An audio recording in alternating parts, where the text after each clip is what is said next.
आज इंशाल्लाह हम कवर करेंगे क्लासिकल अप्रोच ऑफ मैनेजमेंट और इंशाल्लाह उसमें तीन चीज़ें हम पढ़ेंगे। पहले हम पढ़ेंगे टेलरिज्म, फिर उसके बाद हम पढ़ेंगे ऑपरेशनल मैनेजमेंट एंड देन उसके बाद हम कवर करेंगे ब्यूरोक्रेटिक मैनेजमेंट। ठीक है, बहुत ही ज़्यादा इंटरेस्टिंग और बहुत ही ज़्यादा इंपॉर्टेंट है तीनों। बी विद मी इंशाल्लाह। अच्छा, क्लासिकल अप्रोच जो है, क्लासिकल अप्रोच जो है स्पेसिफिकली ये ट्रेस करता है 19 सेंचुरीज को, जब इंडस्ट्रियल रिवॉल्यूशन पीक पर थी। तो उसी टाइम जितनी भी चीज़ें थी उनको साइंटिफिक वे के साथ उनको मैनेज किया गया, और जितनी भी मतलब जितना भी काम अगर हम करते हैं तो हम मशीन से करेंगे, और जितनी भी ऑब्जर्वेशन होगी वो भी साइंटिफिक होगी, और जितनी भी प्रमोशन होगी वो भी साइंटिफिक। साइंटिफिक मीन कि प्रॉपर वे और प्रॉपर रूल्स और रेगुलेशन होंगे, वन बेस्ट वे होगा, वन बेस्ट मेथड होगा। ठीक है, और लोग जो होंगे वो सिर्फ और सिर्फ पैसे के खातिर ही काम करेंगे, सिर्फ पैसों से ही मोटिवेट होंगे। ये सारी चीज़ें इंशाल्लाह हम क्लासिकल अप्रोच ऑफ मैनेजमेंट पे पढ़ेंगे। ठीक है, अच्छा, डिफिनीशन अगर हम लोग पढ़ ले, classical approach of management प्रोफेसेस the body of management thought based on the belief that employees have only economical and physical needs, and that the social needs and need for job satisfaction either does not exist or are uni important या unimportant। ठीक है, अच्छा, यहाँ पर बिल्कुल ही वाज़ेह लिखा गया है कि यहाँ पर जो है लोगों की जो नीड्स है वो सिर्फ और सिर्फ इकोनॉमिकल नीड्स और सिर्फ फिजिकल नीड्स ही है। ठीक है, इसके अलावा लोगों के और कोई नीड्स है ही नहीं। अगर लोगों को चाहिए जस्ट पैसा चाहिए, उनको इज्जत नहीं चाहिए, उनको सेल्फ एक्चुअलाइजेशन की वो जो नीड्स मेजलो हायरार्की में हम पढ़ते हैं वो नहीं चाहिए, बस पैसा दो काम लो। ठीक है, यही क्लासिकल अप्रोच ही है। ठीक है, और सोशल नीड्स और नीड फॉर जॉब सेटिस्फेक्शन जो है वो इन क्लासिकल अप्रोच के लिए इतनी अहमियत नहीं रखती। ठीक है, accordingly it educates high specialisation of labour, मतलब division of labour on the basis of qualification. ठीक है, सेंट्रलाइज डिसीजन मेकिंग, मतलब जो डिसीजन मेकिंग होगा वो एक बंदे के पास होगा, वो शेयर नहीं करेंगे। जो हम इसको पार्टिसिपेटिव मैनेजमेंट कहते हैं, पार्टिसिपेटिव डिसीजन मेकिंग इसमें नहीं होगी। एंड प्रॉफिट मैक्सिमाइजेशन, और यहाँ पर सिर्फ और सिर्फ प्रॉफिट मैक्सिमाइजेशन की बात होगी, चाहे जो भी हो, बंदा बीमार हो, बंदा ठीक हो, लेकिन यहाँ पर जो मतलब होगा वो काम से होगा। काम करो पैसे लो, काम करो पैसे लो, जस्ट लाइक अ मशीन। ठीक है, तो यही क्लासिकल अप्रोच जो है यही बेसिकली बताती है। ठीक है, अच्छा, साइंटिफिक मैनेजमेंट, यहाँ पर तीन चीज़ें इसमें आती है क्लासिकल अप्रोच में। एक इसमें साइंटिफिक मैनेजमेंट, एक इसमें एडमिनिस्ट्रेटिव मैनेजमेंट, और हम इसको ऑपरेशनल मैनेजमेंट भी कहते हैं, और एक इसमें ब्यूरोक्रेटिक मैनेजमेंट। ये तीनों एक ही इस क्लासिकल मैनेजमेंट के अंदर आते हैं। इंशाल्लाह वन बाय वन हम इसको पढ़ते हैं। Scientific management focuses on the one best way to do a job, बस एक ही तरीके से जॉब होनी चाहिए जो साइंटिफिक वे से डिटरमिन की गई है, बस उसी ही तरीके से काम करना होगा। हर एक बंदे ने आके एक ही तरीके को अपना के जो मैनेजर देगा और जो कंपनी देगी उसी चीज़ को फॉलो करते हुए जो हेडमास्टर कहेगा, सारे वही रूल रेगुलेशन पे ही स्कूल चलेंगे। ठीक है, तो ये साइंटिफिक मैनेजमेंट वाले कहते हैं। ठीक है, एडमिनिस्ट्रेटिव मैनेजमेंट जो है ये मैनेजर सेंटर भी हम इसको कहते हैं। मैनेजर सेंटर मीन के यहाँ पर जितनी भी चीज़ें होगी वो भी मैनेजमेंट मैनेजर खुद ही डिसाइड करते हैं, लेकिन इसमें और साइंटिफिक मैनेजमेंट में थोड़ा सा डिफरेंस है। वो डिफरेंस क्या है आगे इंशाल्लाह हम इसको कवर करेंगे। Administrative management focuses on the manager and basic managerial function। Managerial function है इसमें आगे आ रही है। ठीक है, अच्छा, ब्यूरोक्रेटिक मैनेजमेंट का मैं आप लोग को थोड़ा सा बैकग्राउंड दे दूं। उसी टाइम इस तरह हुआ था मैक्स वेबर के टाइम में। ये मैक्स वेबर ने दी थी ब्यूरोक्रेटिक मैनेजमेंट। मैक्स वेबर के टाइम में फेवरेटिज्म, नेपोटिज्म और इस तरह की चीज़ें बिल्कुल पीक पे थी। जो भी आता था अपने ही मर्जी से और सिफारिश लगा के जॉब पे जाता था या अपनी अच्छे सी पोजीशन पे जाता था। तो यहाँ पर ये जो इन्होंने एक स्ट्रक्चर दिया ये मैक्स वेबर ने, कि जो सिलेक्शन होगी वो भी बिल्कुल ही साइंटिफिक और बिल्कुल मैनेजमेंट के तरीके से होंगे। और फिर आगे उन्होंने कुछ प्रिंसिपल्स भी दिए, 5 प्रिंसिपल, उसको हम इंशाल्लाह आगे पढ़ेंगे कि फिक्स डिवीजन ऑफ लेबर होगी, हायरार्की होगी, मतलब टॉप टू बॉटम एक स्ट्रक्चर होगा जिसमें एक मैनेजर होगा और उसके सबॉर्डिनेट होंगे, फिर उसके नीचे उसके वर्कर होंगे, फिर उसके नीचे उसके पीएन होंगे, मतलब प्रॉपर एक स्ट्रक्चर होगा, ऊपर से कंट्रोल होगा नीचे तक, ठीक है। तो ये एक ब्यूरोक्रेटिक स्ट्रक्चर है। Bureaucracy mean highly formalised structure, ठीक है, हाईली फॉर्मलाइज्ड स्ट्रक्चर जिसमें बिल्कुल रूल्स रेगुलेशन बिल्कुल रेजेट हो, ठीक है। इसको हम रिड टेप भी कहते हैं। रिड टेप का मतलब यही है कि बहुत ज्यादा सख्ती, ठीक है। ये आगे ये चीजें आ रही है, इंशाल्लाह इसको हम वन बाय वन पढ़ेंगे, ठीक है। तो ये कहते हैं फोकसेस ऑन द गाइडलाइंस पर structuring with formalisation of rules, बिल्कुल फॉर्मल रूल्स होंगे, इधर उधर आप लोगों ने नहीं जाना, बस जस्ट जो भी आप लोग को कंपनी की साइड से रूल्स रेगुलेशन मिल जाए सर उसी को रोल हम। ऑफ थम्स, जी जी। Rule of thumbs. हाँ, रूल ऑफ थम्स तो स्पेसिफिकली साइंटिफिक मैनेजमेंट में आती है। ठीक है सर, ठीक है। लेकिन तीनों तीनों में ही आती है, तीनों एक ही बात करते हैं, लेकिन थोड़ा थोड़ा इसके आइडियाज डिफरेंस है, डिफरेंट है। ठीक है सर। अच्छा, producers in a clear division of labour, ठीक है। यहाँ पर क्या होगा, प्रोड्यूसर्स होंगे, प्रोड्यूसर्स अलग होंगे, और क्लियर डिवीजन ऑफ लेबर, और जो डिवीजन ऑफ लेबर होगा इसमें जिस तरह ऊपर हमने कहा जॉब स्पेशलाइजेशन, ये भी इसमें ही होगा, ठीक है। आगे हम पढ़ते हैं साइंटिफिक मैनेजमेंट की तरफ। अच्छा, ये मेजर कंट्रीब्यूटर्स है साइंटिफिक मैनेजमेंट अप्रोच में। एक है फ्रेडरिक विंस्लो टेलर, जिसको हम टेलरिस्ट भी कहते हैं, टेलरिज्म, ठीक है। Frank Gilbert and Lillian Gilbert, ये दोनों मियाँ बीवी है। फ्रैंक गिलबर्ट और लिलियन गिलबर्ट जो है, इन्होंने क्या स्टडी की है, बहुत ही ज़्यादा इंटरेस्टिंग है, आगे हम इंशाल्लाह इसको पढ़ेंगे, ठीक है। अच्छा, हेनरी फॉयल भी है, ये तो ऑपरेशनल मैनेजमेंट वाली है, वो वाला है, सॉरी, ये नाम मुझे थोड़ा फीमेल फीमेल वाला नाम लगता है, दैट्स वाई अक्सर मैं इसमें कंफ्यूज होता हूँ। फाइल को जो है अक्सर की का सिगा जो है मैं असाइन करता हूँ, that's why sorry for it. अच्छा, हेनरी फॉयल जो है, इन्होंने 14 प्रिंसिपल दिए थे और 5 मैनेजमेंट के एलिमेंट्स पे दिए थे, वो भी हम इंशाल्लाह आगे पढ़ेंगे। और इसका ताल्लुक ऑपरेशनल मैनेजमेंट या एडमिनिस्ट्रेटिव मैनेजमेंट के साथ है, जो सेकंड स्कूल है। थर्ड जो स्कूल है मैक्सवेबर ब्यूरोक्रेटिक, वो मैक्सवेबर ही है, आप लोग देख रहे हो पिक्चर में। तो यहाँ पर ये जो मैक्सवेबर है, इंशाल्लाह इसकी ब्यूरोक्रेटिक स्ट्रक्चर को भी हम डिटेल में पढ़ेंगे, ठीक है। अच्छा, आज तो वॉइस मेरी क्लियर होंगी, क्लियर है? बिल्कुल सर, क्लियर। अच्छा जी, जी okay sir, okay, thank you. Clear. अच्छा, क्लासिकल अप्रोच जो है, इसमें साइंटिफिक मैनेजमेंट थ्योरी और जनरल एडमिनिस्ट्रेटिव मैनेजमेंट थ्योरी, इन दोनों की थोड़ी सी कंपैरिजन की गई है। फ्रेडरिक टेलर जो है फादर ऑफ साइंटिफिक मैनेजमेंट हम इसको कहते हैं। हेनरी फायल जो है फादर ऑफ मॉडर्न मैनेजमेंट इसको हम कहते हैं, ठीक है। देखो, फादर ऑफ मॉडर्न मैनेजमेंट अगर आ जाए, ऑब्जेक्टिव में भी आ जाए या पूछा जाए, तो father of modern management is Henry file, while Frederick Taylor is the father of scientific management, ठीक है। Analyzed management scientifically to find out the most effective way to do a job, one best way, इसका slogan है to do a job, बस एक ही तरीके से आप लोगों ने काम करना है, ठीक है। यहाँ पर क्या कह रहे हैं ये Henry Fayol, analysed management is a universal process of planning, organising, commanding, coordinating, ठीक है। ये 5 प्रिंसिपल इन्होंने दिए हैं, जिसको हम POCCC भी कहते हैं, और POCCC, ये किसने दिए थे, ये हेनरी फायल ने दिए थे, ठीक है। ये कहता है कि एक मैनेजमेंट बहुत ही ज़्यादा ज़रूरी है, ठीक है। एक वेल मैनेज ऑर्गेनाइजेशन जो होगा, उसमें प्लानिंग होगी, उसमें ऑर्गेनाइजिंग होगी, उसमें commanding, coordinating, controlling, also introduce 14 principles of management, जिस तरह पहले मैंने आप लोगों को कहा कि 14 प्रिंसिपल ऑफ मैनेजमेंट जो है ये हेनरी पायल की दी हुई है, ठीक है। अच्छा, theories, Taylor theory of scientific management, Fayol administrative theory, और वेबर थ्योरी ऑफ ब्यूरोक्रेसी, ये तीनों इंशाल्लाह आगे आ रही है। अगर साइंटिफिक मैनेजमेंट आ जाए तो मीन टेलरिज्म की बात हो रही है, अगर एडमिनिस्ट्रेटिव थ्योरी की बात आ जाए मीन हेनरी फाइल की बात हो रही है, अगर ब्यूरोक्रेसी की बात हो रही है तो मीन के मैक्स वेबर की बात हो रही है यहाँ पर, ठीक है। और ये तीनों सर क्लासिकल मैनेजमेंट हैं? जी जी, ये तीनों ही क्लासिकल मैनेजमेंट है, तीनों। ठीक है सर। आगे हम जब जाएंगे इंशाल्लाह उसमें ये न्यू क्लासिकल और मॉडर्न पैराडाइम में या अप्रोच में, तो उसमें हमारे पास जो है एल्टन मायो है। एल्टन मायो जो है वो ह्यूमन रिलेशन पे करता है। उसकी भी कुछ स्टडी इंशाल्लाह, उसको हम कल इंशाल्लाह कवर करेंगे, ठीक है। ठीक है। अच्छा, ये टेलर है। Taylor father of scientific management was one best way for doing the job.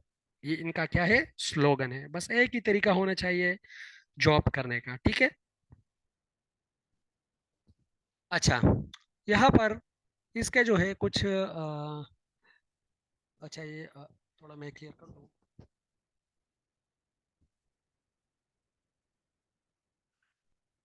अच्छा, डिफिनीशंस है कुछ।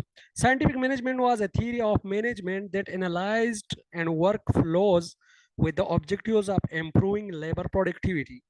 देखो, जहां पर भी लेबर प्रोडक्टिविटी की बात आएगी, डायरेक्ट आप लोगों ने जहन में ये बात स्टक करनी है कि ये टेलरिज्म की बात हो रही है, ठीक है।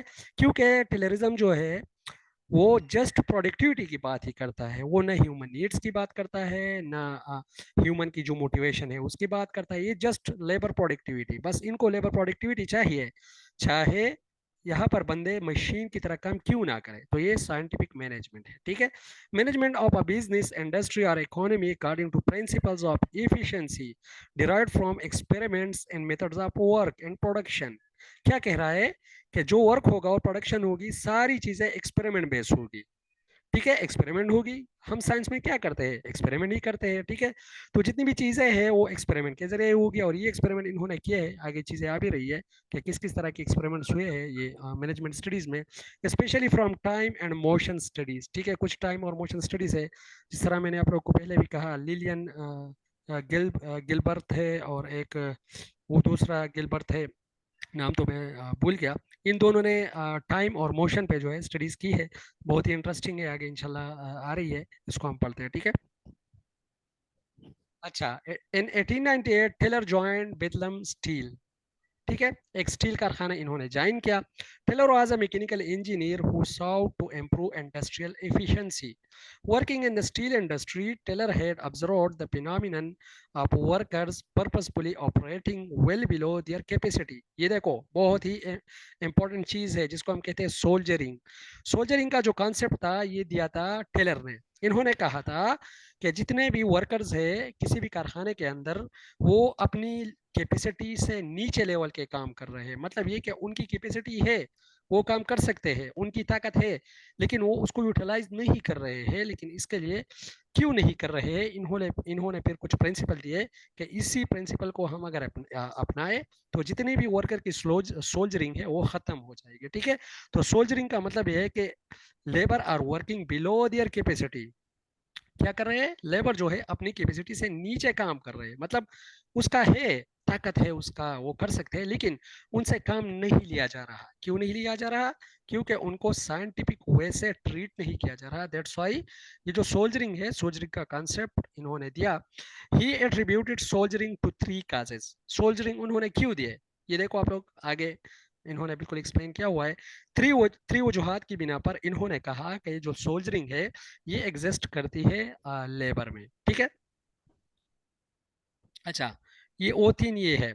Taylor insisted that management itself would have to change, and further that the manner of change could be determined only by scientific study. Again बात हो रही है, चीजें इधर उधर हो रही है, अगेन आके स्टक हो रही है साइंटिफिक स्टडी पे, ठीक है।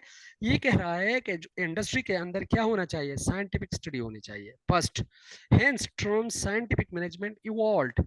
तो यहाँ से फिर क्या होता है, साइंटिफिक मैनेजमेंट इवॉल्व होगा, इसकी इवॉल्यूएशन होगी जब हम साइंटिफिक स्टडी करेंगे, ठीक है। Taylor suggested that decision based on rules of thumb. जिस तरह पहले आप लोगों ने कहा, किसी ने क्वेश्चन किया कि रूल ऑफ थंब, तो यहाँ पर आ रही है। टेलर कहता है कि रूल ऑफ थंब जो है and tradition be replaced with precise procedures developed after careful study of individual situation. मतलब रूल ऑफ थंब पहले होते थे। रूल ऑफ थंब मीन के अक्सर मैनेजर लोगों को सिखाते थे कि आपने ये काम करना है, आपने ये काम करना है, आपने इस डायरेक्शन में जाना है, आपने इसी तरीके से जाके वर्क को कंप्लीट करना है। This is called rule of thumb. तो इन्होंने कहा कि नहीं, रूल ऑफ थंब नहीं होने चाहिए, जस्ट साइंटिफिक स्टडी होनी चाहिए, हर एक बंदा आके अपना अपना काम करे खुद ही, ठीक है। तो ये कह रहा है कि study of individual situation, careful study of individual situation को अगर हम देखें तो रूल ऑफ थंब को हम रिप्लेस करेंगे साइंटिफिक प्रिंसिपल के साथ। साइंटिफिक प्रिंसिपल को हम रखेंगे और रूल ऑफ थंब को हम क्या करेंगे अवॉइड करेंगे, ठीक है।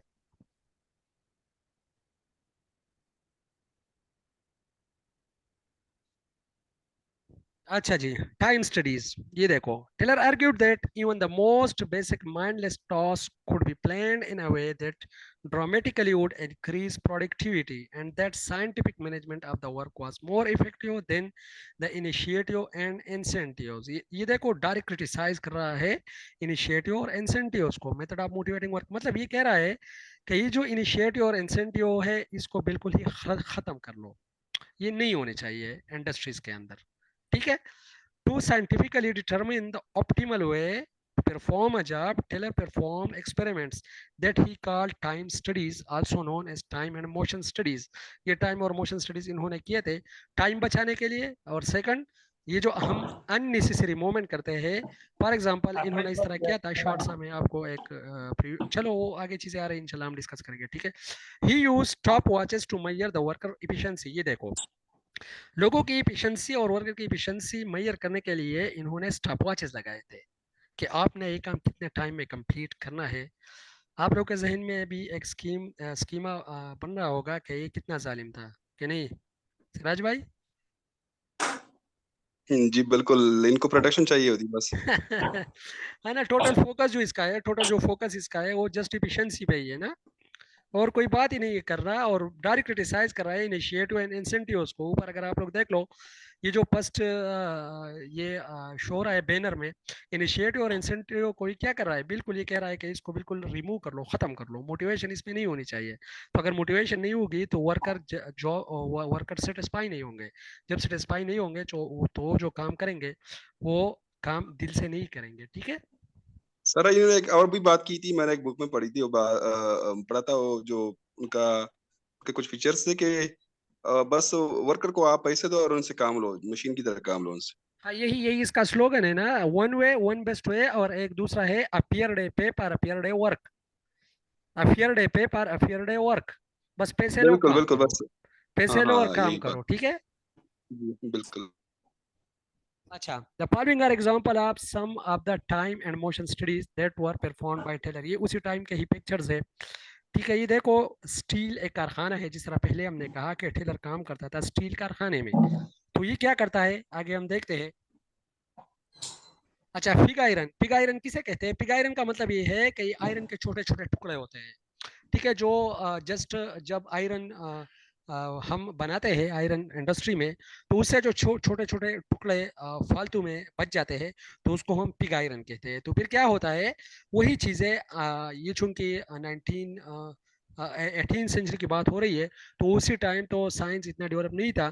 तो लोग क्या करते थे, चीज़ों को उठाते थे, ये जो कचरा वगैरह होता था, और ये जो कचरा स्पेसिफिकली स्टील कारखाने में जमा होती थी, तो इन चीज़ों को वर्कर जो है वो उठा के ले जाते थे। तो ये क्या कहता है, एक worker were moving 12 tons of pig iron per day and they could be incentivized to try to remove 47 tons per day। देखो, अगर एक नॉर्मल वर्क जो हो रहा है दिन में 12 टन ऑफ पिग आयरन वो रिमूव हो रहा है पर डे के हिसाब से 12 टन ऑफ आयरन जो है वो रिमूव हो रहा है।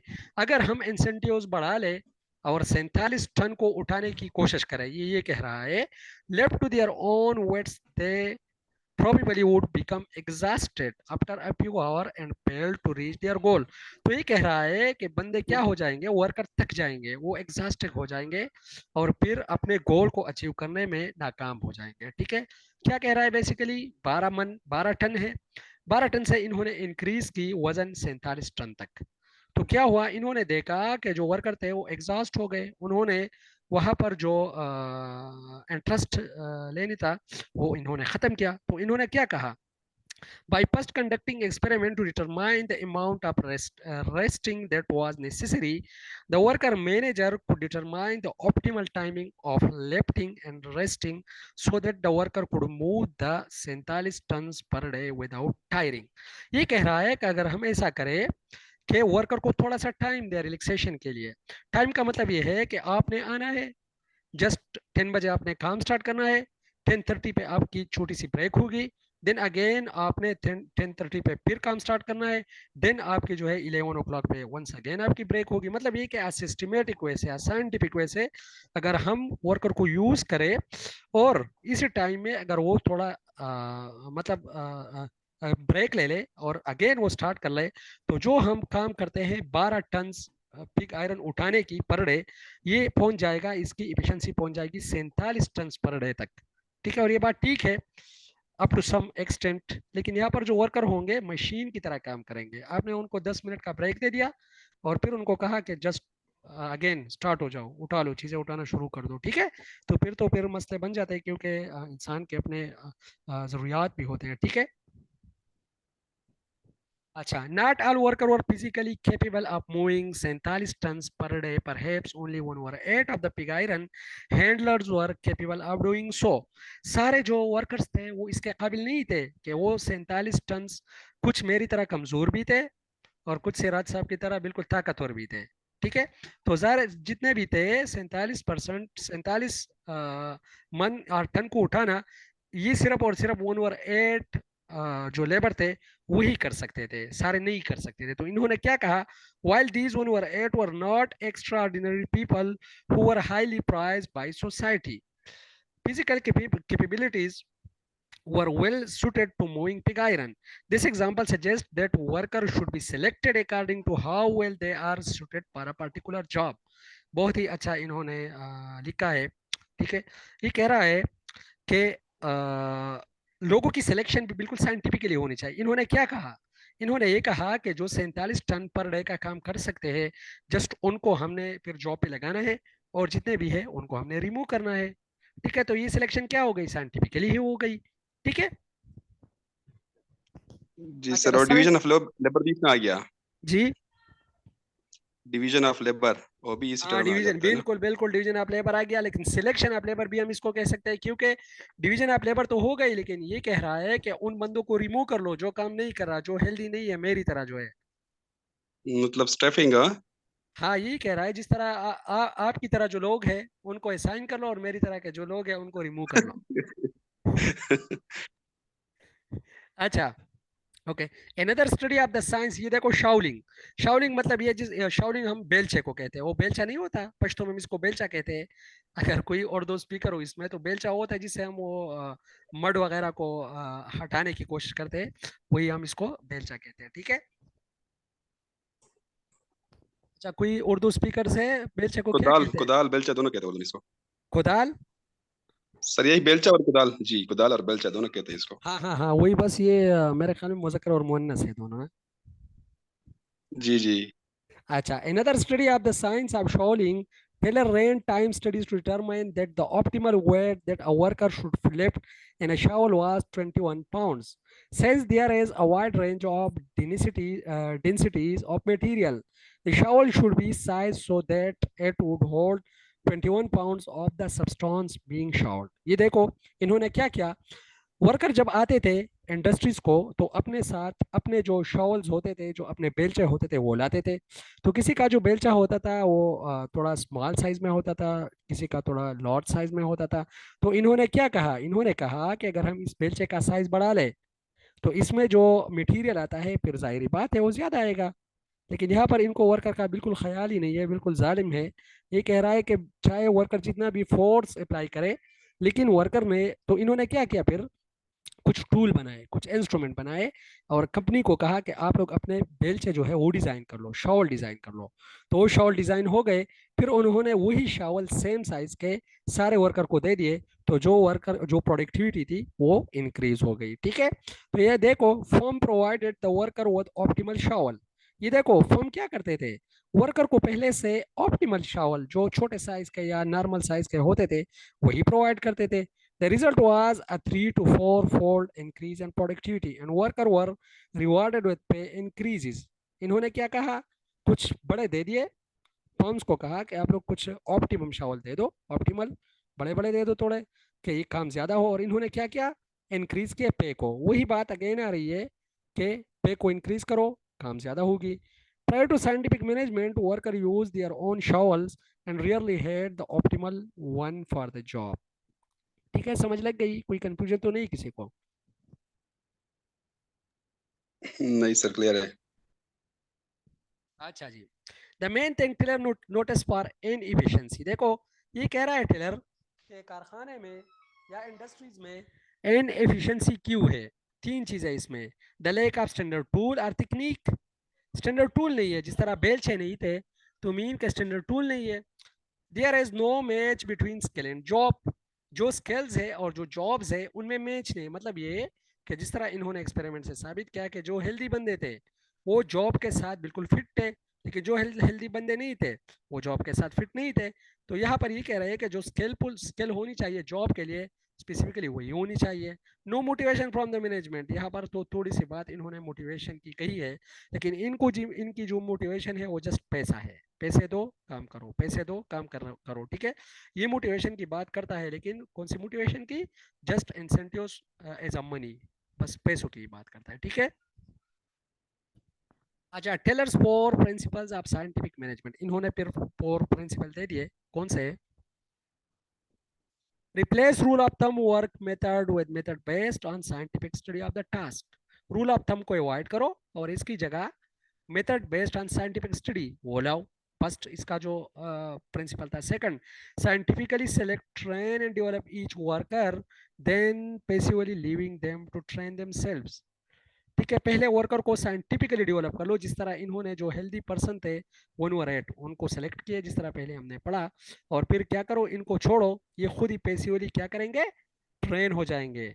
Cooperate with the worker to ensure that the scientifically developed method are being followed. लोगों के साथ कोऑपरेट करो, लेकिन किस सेंस में? जस्ट साइंटिफिकली डेवलप मेथड को एडॉप्ट करने और उसको इम्प्लीमेंट करने के लिए जस्ट, और किसी भी चीज के लिए नहीं, ठीक है।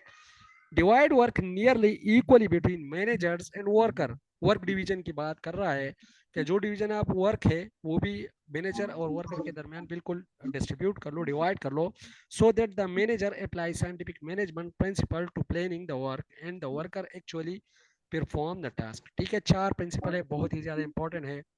अगर आप लोगों से पूछा जाए कि what are the basic principles of scientific management, first आप लोगों ने कहना है rule, replace rule of thumb by scientific study और scientific method, the first. Second, scientifically select train and develop worker, ठीक है। Third, cooperate with the worker to ensure the scientifically develop method, ठीक है। Fourth, divide work nearly equally between manager and workers, ठीक है। ये चार जो है इसके बहुत ही इंपॉर्टेंट प्रिंसिपल है, जो टेलरिज्म की प्रिंसिपल भी हम इसको कह सकते हैं, ठीक है। अच्छा, basic idea of scientific management, कौन सी आइडिया है ये देखो। अच्छा, general approach, developed standard method for performing E job, select worker with appropriate abilities for E job, train worker in standard method, supported worker by planning their work and eliminating interruptions, provide wage incentives, again wage incentive की बात कर रहा है, to worker for increased output। Output increase करने के लिए आप लोगों ने क्या करना है? ये चीजें आप लोगों ने अडॉप्ट करनी है, ठीक है। लेकिन वो जो बेसिक चीजें थी वो पहले वाली थी, वो आप लोगों ने याद रखनी है, ठीक है। आगे हम जाते हैं। अच्छा, contributions, demonstrated the importance of compensation for performance, initiated the careful study of task and job, demonstrated the importance of personal selection and training। ये चीजें तो इन्होंने कंट्रीब्यूट की है, लेकिन ये इतनी इंपॉर्टेंट नहीं है, इसको हम थोड़ा स्किप करते हैं, आगे जाते हैं। क्रिटिसिज्म इस पे क्या है? Did not appreciate the social context. ये देखो, सोशल कॉन्टेक्स्ट मतलब जो जरूरियात होते हैं उस पे बिल्कुल ये फोकस ही नहीं करते। आप वर्क एंड हायर मेथड्स,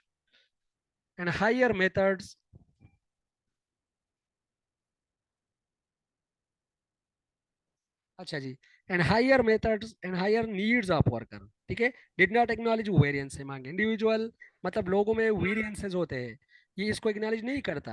आप लोगों ने जस्ट एक ही साइज के बेलचे से काम करना है, चाहे कोई बंदा सिराज टाइप का हो, चाहे कोई बंदा मुदस्सिर टाइप का बंदा हो, सबने एक ही बेलचे से काम करना है, ठीक है। तो ये थोड़ा जुल्म है, ठीक है। tended to regard workers as uniformed and ignored their ideas per suggestion। लोगों की आइडियाज और जो सजेशन है वो इसमें बिल्कुल ही नहीं चलते, वो बिल्कुल काम ही नहीं करते, ठीक है। अच्छा, ये आ रहे हैं मिस्टर एंड मिसेस, ये दोनों मियाँ बीवी है। Frank B Gilbert and Lillian M Gilbert. ठीक है, दोनों मियाँ बीवी है। इन्होंने कुछ इंटरेस्टिंग स्टडी की है, वो आगे हम पढ़ते हैं। मोशन एंड टाइम स्टडी इन्होंने की है। अच्छा, Frank B Gilbert pioneered time and motion study and arrived at many of his management techniques independently of Taylor. इन्होंने टेलर पे थोड़ा काम किया है। किस तरह काम किया है? He stressed efficiency and was known for his question for one best way to do work. इन्होंने कहा कि एक तरीका नहीं होना चाहिए। इन्होंने इसको थोड़ा क्रिटिसाइज किया और क्या दिया? His work had great impact on medical surgery by drastically reducing the time patients spend on operating table। इस तरह हुआ, वहाँ पर ऑपरेशन हो रहे थे, जिस तरह ये मेडिकल में सर्जरीज होती है, तो इन्होंने वहाँ पर क्या किया? इन्होंने कहा कि ये जो टेबल पे चीज़ें रखी हुई है, एक चीज़ को उठाओ फिर काम करो, फिर जाके दूसरी चीज़ रख दो, फिर दूसरी को उठाओ, फिर उसको वॉश करो, ये बहुत ही ज़्यादा टाइम कंज्यूम करता है। दैट्स वाई हमने एक ऐसी तरीके को अपनाना होगा कि ये जो मटेरियल है हमारे पास बिल्कुल वेल प्लान्ड हो। ठीक है, इन्होंने आगे भी एक स्टडी की है ईंटों पर। इन्होंने इस तरह कहा कि फॉर एग्जांपल एक जो प्लम्बर है वो ईंटें लगा रहा है, एक दीवार बना रहा है, ठीक है, और एक एक वर्कर जाके एक एक ईंट उठा के लाता है और उसको देता है और वही दीवार जो है वो बन रही है। ठीक है, तो उन्होंने वो टाइम नोट किया, फिर इस तरह किया कि एक लाइन बनाया और लाइन में जो ईंटें थी, उन्होंने कहा कि एक बंदा ईंट उठा के दूसरे को देगा, दूसरा तीसरे को देगा, चौथा फोर्थ, और इस तरह की ये जो इंटें आएगी, एक तो आप लोगों की जो अननेसेसरी मोशंस है, वो आप लोगों की जो अननेसेसरी मोशन है वो ख़त्म हो जाएगी और जो इफिशिएंसी है वो ऑटोमेटिकली अप्रूव हो जाएगी। और ये बात ठीक भी है। अक्सर एक चीज़ के लिए हम क्या करते हैं, यहाँ से बाजार जाते हैं, वापस आते हैं, तो फिर चीज़ें भूल जाती है, अगेन जाते हैं। अगर हम इस तरह कर ले कि चीज़ें लिख लें, वेल सिस्टमेटिक हो, तो इंशाल्लाह चीज़ें भूलेगी नहीं है हमारे पास। ठीक है। अच्छा, जिस तरह अभी हम इंटरव्यू के लिए इंशाल्लाह जाएंगे, तो हमने क्या करना है, एक चेक लिस्ट बनानी है। चेक लिस्ट में जितने भी डॉक्यूमेंट्स है, उन सब को एक एक को जब हम उठाते हैं और फाइल में रखते हैं, तो एक एक बॉक्स को हमने टिक मार्क करना चाहिए कि ऐसा ना हो कि वहाँ पर जाके वो लोग हमसे मांगे कि आपकी जो करेक्टर सर्टिफिकेट है वो किधर है, हम कहे कि वो मैं भूल गया हो। ठीक है, तो वहाँ से आप डायरेक्ट रिजेक्ट हो जाओगे। मतलब ये कि जो मोशन होंगे वो कंट्रोल होंगे और वेल सिस्टमेटिक होंगे। ठीक है, तो यहाँ पर ये कह रहा है, he invented a device micro chronometer. इन्होंने माइक्रो क्रोनोमीटर भी इजाद किया है in order to record workers movement and the amount of time spent to done a job। किसी भी जॉब को करने के लिए जो मोमेंट हम करते हैं उनको रिकॉर्ड करने के लिए इन्होंने माइक्रो क्रोनोमीटर, क्रोनो कहते हैं टाइम को, क्रोनो क्रोनो का ताल्लुक टाइम से है। ठीक है, इंशाल्लाह क्रोनो सिस्टम आगे हम पढ़ेंगे। ब्रोपिन ब्रेनर की जो थ्योरी है उसमें भी एक क्रोनो सिस्टम है। ये मैं लिंक कर रहा हूँ उसी के साथ कि आप लोग की जो मेमोराइजेशन है वो अच्छी हो। तो माइक्रो क्रोनोमीटर इन्होंने किया था और इन्होंने कहा था कि ये जो टाइम है हम स्पेंड कर रहे हैं एक जॉब पे, ये हम रिकॉर्ड करेंगे। ठीक है। अच्छा, इन्होंने एक्सपेरिमेंट किया था। Gilbert performed experiment that focused on specific motions such as brick laying. जिस तरह पहले मैंने आप लोग को कहा, ब्रिक जो होता है ईंटें जो थी उस पर इन्होंने एक्सपेरिमेंट किया। That resulted in a dramatic decrease in the number of motion required to lay bricks. The husband and wife Gilbert team used motion picture technology to study the motion of the worker in some of their experiment। इन्होंने एक technology भी दी थी जिसको हम आगे इंशाल्लाह पढ़ेंगे, motion picture technology है वो। ठीक है। अच्छा, लेडी गिलबर्ट, ये इसकी जो वाइफ है, was more interested in human aspect of work. इन्होंने ह्यूमन पे काम करने में ये इंटरेस्टेड थी। On the basis of their study and experiments, praying gave shapes to 17 principle known as therblig. इन्होंने एक कॉन्सेप्ट दिया था थिरब्लिक। आप लोगों ने, ये आप लोग का एक असाइनमेंट हो गया, थिरब्लिक को आप सारों ने स्टडी करनी है, उसको थोड़ा सर्च करना है कि ये थिरब्लिक है क्या, आखिर ये क्या बला है। इसमें बहुत ही ज्यादा एक लॉजिक है। अगर आप लोग देख लो थिरब्लिक, आप उल्टा पढ़ो इसको तो क्या आता है? सिराज भाई, जी की साइड से पढ़ लो तो क्या आता है?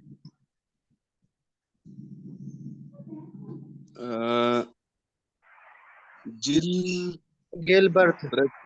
हाँ अच्छा, बिल्कुल जी, गिलबर्ट। इसका नाम तो आता है। गिलबर्ट, ये जो गिलबर्ट है इसका नाम है, समझ लग गई? ऊपर देखो ऊपर, गिलबर्ट, बिल्कुल सर, ऐसे ही है। समझ लग गई कि नहीं? ऊपर जो लिखा है लेडी गिलबर्ट, ये इसी लेडी का नाम है गिलबर्ट। इन्होंने अपना नाम उल्टा करके इन्होंने कुछ रूल्स दिए हैं, प्रिंसिपल दिए हैं। ये 17 नहीं, ये 18 है। यहाँ पर 17 लिखे है, लेकिन आप लोग इसको 18 कर लो, 18 लिख लो। ये 18 है, फिर आप लोग इसको सर्च कर लो। ये मोशंस है। मोशन मीन के जिस तरह हम आंखों का मोशन करते हैं किसी भी जॉब को परफॉर्म करते हुए, जिस तरह हमारी जो मस्कुलर मोशंस होते हैं वो वही मोशन, ये सारे मोशन इन्होंने डिवाइड किए हैं। और इन्होंने कहा कि अगर हम अननेसेसरी मोशंस को कंट्रोल कर ले तो जो हमारी प्रोडक्टिविटी है वो इंक्रीज हो जाएगी। ठीक है, तो इसका नाम गिलब्रेथ था। और इन्होंने जो दिए है प्रिंसिपल वो थिरब्लेक है। ठीक है, ये बिल्कुल उल्टा है, इसका नाम को उल्टा करके इन्होंने थिरब्लेक का नाम इनको रख दिया है। ठीक है, अच्छा, implementation. Product Taylor scientific management technique और expanded by automaker Henry Ford. इन्होंने भी अडॉप्ट किया। ऑटोमेकर ने इसलिए अडॉप्ट किया कि चीजें वहां पर लिफ्टिंग से अक्सर उठाई जाती है। दैट्स व्हाई इन्होंने साइंटिफिक मेथड यूज किया। Replaced worker with machines for heavy lifting and moving. Applied to total car assembly, improving efficiency and reducing worker hours required to produce a model T4 to less than 2। अगर model T4 किसी ने study करनी है तो ये भी study कर लो, otherwise इतनी इंपॉर्टेंट नहीं है एजुकेशनल मैनेजमेंट में। ठीक है, अच्छा, ड्रॉबैक्स क्या है? बस इंशाल्लाह लास्ट स्लाइड्स है एक दो, इसको हम पढ़ते हैं। आज चीजें हमने बहुत ज्यादा पढ़ी इंशाल्लाह।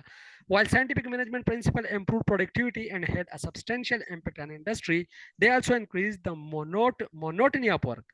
मोनोटोनस, जिसको हम मोनोटोनस वर्क कहते हैं, मोनोटोनस ये कि एक ही तरह की जॉब जब आप करते हो इसको हम मोनोटोनस जॉब कहते हैं। याद रखिएगा, हेडमास्टर की जो जॉब है वो भी मोनोटोनस जॉब ही है। आना, कुर्सी पे बैठना, काम करना, 3 बजे जाना, फिर आना, बैठना, फिर जाना, फिर आना, फिर बैठना और फिर जाना। ठीक है, मोनोटोनस जॉब उसको कहते हैं जिसमें हम एक ही तरीके से जॉब करते हैं, इसको हम मोनोटोनस जॉब कहते हैं। ठीक है, तो ये कहता है कि साइंटिफिक मेथड से मोनोटनी डेवलप होती है।